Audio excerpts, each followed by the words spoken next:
857 ہجری بمطابق 1453 عیسوی کو قسطنطنیہ کا محاصرہ شروع ہوا۔ محاصرے کے دوران یونانیوں نے غیر متوقع شجاعت اور استقلال کا ثبوت دیا۔ جان جسٹینیانی کی فوجی مہارت خاص طور پر نمایاں تھی اور وہ اپنی قابلیت کے جوہر دکھا کر بار بار سلطان سے خراج تحسین وصول کر رہا تھا۔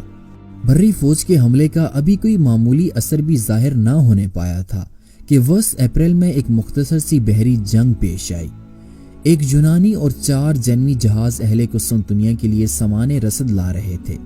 بحیرہ مارمورا کو عبور کرنے کے بعد جب وہ ابنائے باسفورس میں بمشکل داخل ہوئے تو انہوں نے دیکھا کہ 140 عثمانی کشتیاں ان کی راہ میں حائل ہیں۔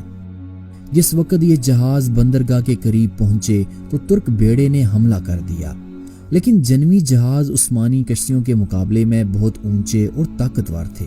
انہوں نے عثمانی کشتیوں پر پتھر اور آگ برسانا شروع کر دیا، جس سے کہ ان میں انتشار پیدا ہو گیا، اور یہ انتشار ان کی کثرت تعداد کی وجہ سے اور بھی بڑھ گیا۔ سلطان ساحل پر کھڑے یہ منظر دیکھ رہے تھے۔ سلطان سے رہا نہ گیا اور سلطان نے بے اختیار اپنا گھوڑا پانی میں ڈال دیا، لیکن ترکی بیڑا اس وقت تک اس قدر منتشر ہو چکا تھا کہ ایسائی جہازوں کو نکل جانے کا راستہ مل گیا۔ جنوی جہازوں کی اس شاندار فتح کا اخلاقی اثر محصورین پر بہت اچھا پڑا۔ ان میں جرأت و استقلال کی ایک نئی روح پیدا ہو گئی۔ تاہم صرف اس روح کا پیدا ہو جانا ہی مدافعت کے لیے کافی نہ تھا۔ جنوی رسد کے بعد پھر کوئی رسد انہیں باہر سے نہ مل سکی۔ دوسری طرف سلطان محمد نے بھی اپنی پہلی بحری شکست کے بعد محاصرے کی سختی کے لیے ایک زیادہ مؤثر تدبیر سوچی۔ سلطان محمد کو اندازہ ہو چکا تھا کہ ابنائے باسفورس کے اس حصے میں جہاں پانی زیادہ گہرا تھا، ترک بیڑا عیسائیوں کے طاقتور جہازوں کے مقابلے میں مشکل سے کامیاب ہو سکے گا۔ لہٰذا سلطان نے اپنی کشتیوں کی ایک بڑی تعداد بندرگاہ کے بالائی حصے میں منتقل کر دینی چاہی، جہاں پانی تنگ تھا، جس میں یونانی اور جنوی جہاز اپنے قد و قامت کی وجہ سے کامیاب نہیں ہو سکتے تھے۔ سمندر کے راستے سے بندرگاہ کے اس حصے تک پہنچنا ممکن نہ تھا، اس لیے سلطان محمد نے ایک ایسی صورتحال اختیار کی جو کہ سلطان کی ذہانت اور آہنی عزم و استقلال کی ایک غیر فانی مثال تھی۔ باسفورس اور بندرگاہ قسطنطنیہ کے درمیان 5 میل کا فاصلہ تھا۔ سلطان نے اس کے درمیانی پہاڑی زمین پر لکڑی کے تختوں کی ایک سڑک بنوائی اور ان تختوں کو چربی سے خوب چکنا کروا دیا، اور ایک رات کے اندر سلطان نے 80 کشتیاں بیلوں سے کھنچوا کر بندرگاہ کے اس حصے میں پہنچا دی۔ قسطنطنیہ کا یہ حصہ اب تک بالکل محفوظ تھا۔ ترک کشتیوں کے پہنچ جانے سے اب یہ بھی حملے کی ضد میں آ گیا، اور قسطنطین کو مجبوراً سپاہیوں کا ایک دستہ شہر کے دوسرے حصے سے ہٹا کر اس حصے پر متعین کرنا پڑا۔ اس درمیان میں شہر کی دوسری سمتوں میں برابر حملے ہوتے رہے، لیکن ان زبردست دیواروں پر جو 1000 سال سے دشمنوں کا مقابلہ کر رہی تھیں، ہنوز ان حملوں کا کوئی اثر ظاہر نہ ہوا۔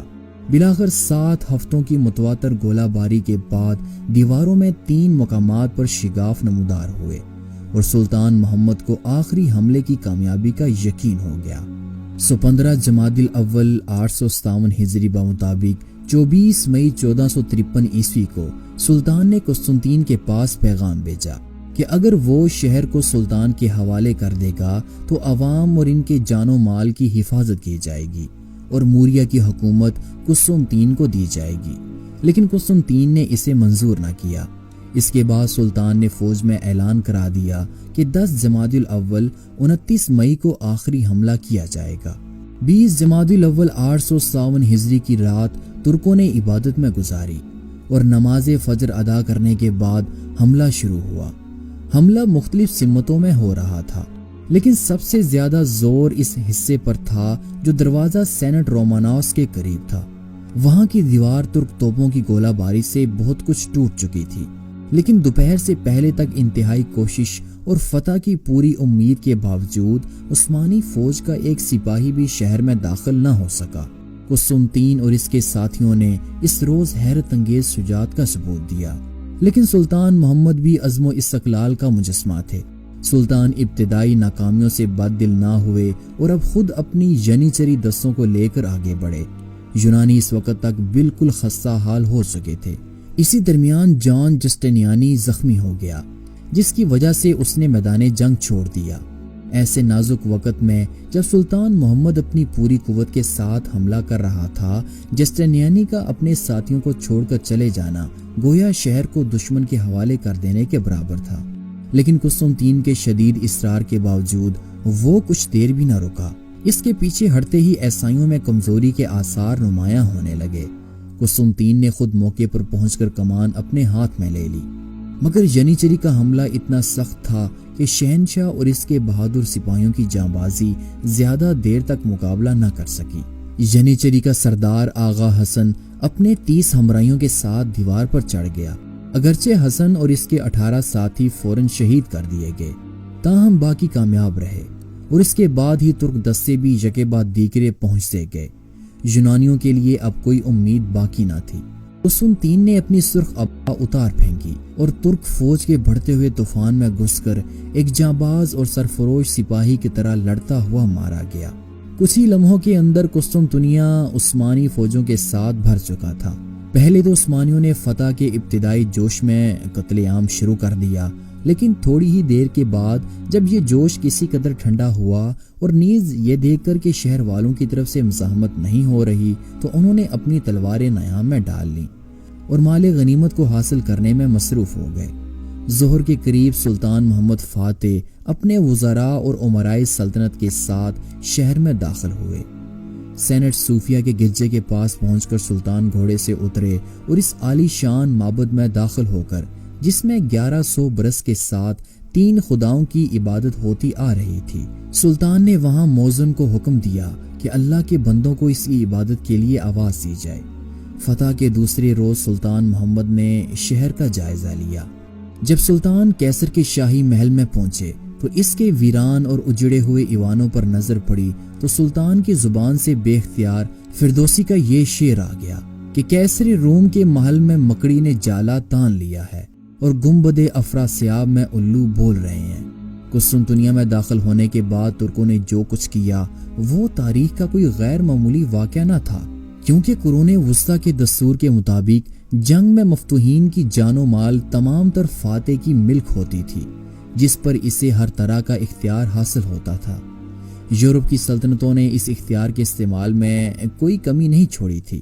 سلطان نے قسطنطنیہ کو فتح کرنے کے بعد پہلا کام یہ کیا کہ یونانی کلیسا کے سرپرست بنے تاکہ عیسائی سلطان کی اطاعت قبول کریں۔ عیسائیوں پر سلطان نے سختی کرنے کی ممانعت کر دی اور ایک فرمان جاری کیا کہ جس کے مطابق قسطنطنیہ کے نئے پادری اور اس کے جانشینوں اور ماتحتوں کو قدیم اختیارات جو کہ حکومت سابقہ میں ان کو دیے گئے تھے وہ انہیں دے دیے گئے، اور جو ذریعے ان کی آمدنی کے تھے وہ بحال کر دیے گئے۔ گنادیوس جو کہ ترکوں کی فتح کے بعد قسطنطنیہ کا پہلا عیسائی پادری بنا، سلطان نے اپنے ہاتھ سے وہ عصا اسے دیا جو کہ اس کے منصب کا نشان تھا، اور ایک تھیلی کے جس میں 1000 اشرفیاں تھیں، اور ایک گھوڑا کے جس پر بہت تکلف کا سامان تھا۔ سلطان نے اجازت دی کہ وہ اپنے قدیم سامان جلوس کے ساتھ شہر میں سوار ہو کر دورہ کرے۔ سلطان محمد فاتح کی یہ عظیم الشان رواداری اس عہد کی مسیحی یورپین حکومت کی سیاسی اخلاقیات سے بہت آگے تھی۔